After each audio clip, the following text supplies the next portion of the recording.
Meus amigos portugueses, como brasileiro, eu peço-lhes desculpas pelo transtorno e pelo o excesso, isso tudo começou em uma brincadeira, que essas pessoas no Brasil têm feito contra Portugal, de uma certa forma. Agora, eu peço-lhe que perdoe-os, porque eles não sabem o que faz, ou o que fazem, porque nosso país não tem educação. As nossas escolas e as nossas universidades só têm um papel: ensinar as pessoas como dançar, danças como antigamente a dança da garrafinha, né? Somente. As nossas universidades são tão ruins que existe alunos dentro de uma USP e de outras universidades, são as maiores do Brasil, que não sabem quanto é 8 vezes 8. Tem dificuldade em soma, multiplicação, divisão e outras matemáticas, além da história, é claro. Se esses nossos brasileiros tivessem um pouquinho só de cultura, e não os têm, porque nosso IDH é o IDH menor do mundo, o nosso IDH chega a ser um absurdo. Eu não estou aqui discriminando, vocês podem fazer uma rápida consulta no Google, irá perceber que o nosso IDH é de 83%. Os chimpanzés têm 90% de IDH. Ah, mas isso quer dizer que nós temos o IDH, ou inteligência menor do que o de um macaco? Em sua maioria, sim. Por isso eles não conhecem história e não sabem a importância de Portugal no contexto mundial. Se não fosse Portugal no século XVI, a Europa tinha ficado mais 200 anos achando que o fim do mundo era na costa portuguesa. Foram os portugueses que criaram os primeiros barcos e tiveram a coragem de atravessar o Oceano Atlântico até o Atlântico Sul, descobrindo caminhos e países incríveis, continentes como o continente americano, descoberto por Portugal e Espanha. Foram os portugueses os pioneiros, a potência mundial da época. Se os brasileiros soubessem ler e escrever e tivessem um pouquinho só de estudo, saberiam que o Brasil pertencia a Portugal, era o único dono. E os portugueses levaram ouro? Ah, mas levaram. Porque os brasileiros que hoje estão falando, eles não estavam nem no ovo do pai deles, do avô, do tataravô ainda.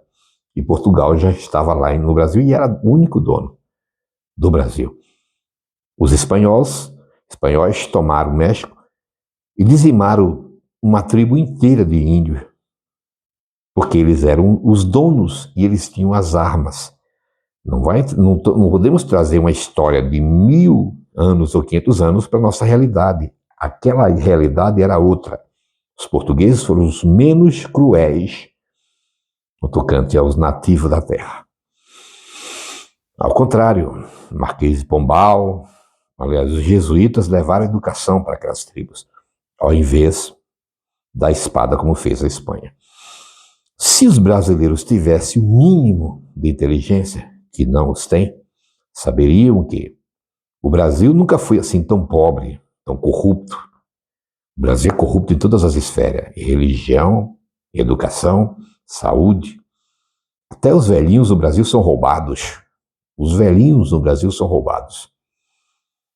Na política, em todos os termos, o Brasil é corrupto. O Brasil é corrupto em todos os termos, inclusive o Brasil é um país que não tem o que Portugal tem, ética, no casamento, no noivado. A maioria dos nossos, eu mesmo sou, a maioria dos filhos brasileiros são filhos de virgens Marias. São mulheres que não têm marido. Por quê? O marido não confia na mulher. E a mulher também, por sua vez, não confia no marido. Então, o casamento no Brasil é uma junção, depois uma separação. E ali fica o filho, que é puxado, jogado aí, cuidado como Deus, criado como Deus cria batatas. Quem dera que fosse assim, né? Seria bem criado, mas não somos assim. Muitos desses vão para o tráfico. E por falar no tráfico, o Brasil tem o metro quadrado mais lotado de marginais hoje.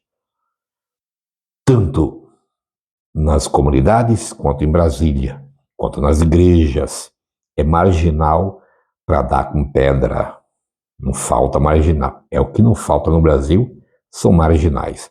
O Brasil é considerado o país paraíso dos marginais. Até o trem pagador, que foi roubado, o ladrão, foi se esconder no Brasil naquela época. Tu imagina hoje, o Brasil há muito tempo é considerado o paraíso da impunidade, dos charlatões e dos adúlteros. Verdadeira Sodoma. Se os brasileiros tivessem um pouquinho só de inteligência, iriam descobrir que o Brasil já foi uma grande potência quando do poder de dois portugueses, Dom Pedro II, que é o Dom Pedro V em Portugal, e o Dom Pedro I e Dom Pedro II, pai e filho. Dom Pedro I, Dom Pedro V em Portugal e Dom Pedro II, que foram os maiores imperadores que a América já conheceu. Se os brasileiros lessem um pouquinho, tivessem um pouquinho de inteligência, saberiam que até o imperador do México, naquela época, veio ao Brasil para aprender a administrar com o governo português da época, Dom Pedro II. Se os brasileiros tivessem um pouquinho de leitura, ou tivessem um pouquinho de inteligência, saberia que Dom Pedro II sabia falar vários idiomas, inclusive o hebraico, uma língua semítica milenar. Ele sabia falar fluente e escrever. Se os brasileiros tivessem um pouquinho de inteligência, saberia que esse português foi o primeiro que comprou a primeira linha telefônica no mundo, ele instalou no Rio de Janeiro. E se os brasileiros dançassem menos, estudassem mais, saberiam que o Brasil cresceu 10% ao ano no governo do Dom Pedro II.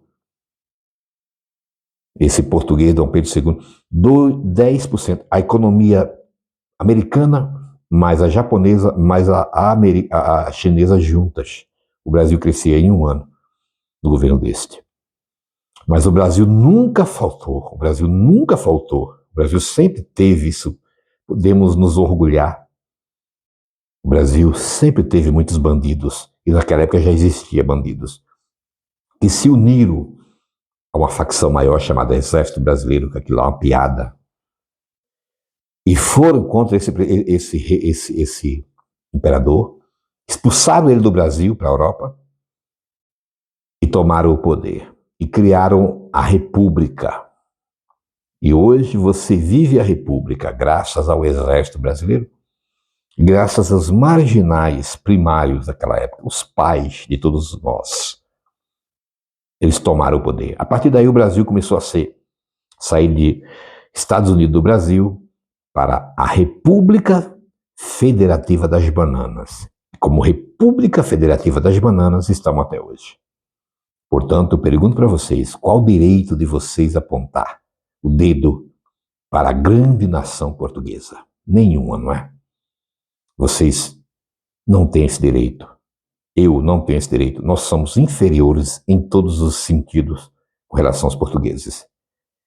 Inferiores em tudo com relação aos portugueses, principalmente no tocante a trabalho. Nós somos preguiçosos. Nosso horário de trabalho é 8 horas, 5 vezes por semana. Não é? Olha aí, 6 dias por semana. Mas muitos estão reclamando desse tempo. Sabe quantas horas trabalha um português? É 10 horas por dia. Trabalha muito. Trabalha muito. E muitos daqui trabalham 7 dias por semana. Entendeu? Então, Brasil, toma chá de Simanca, não é?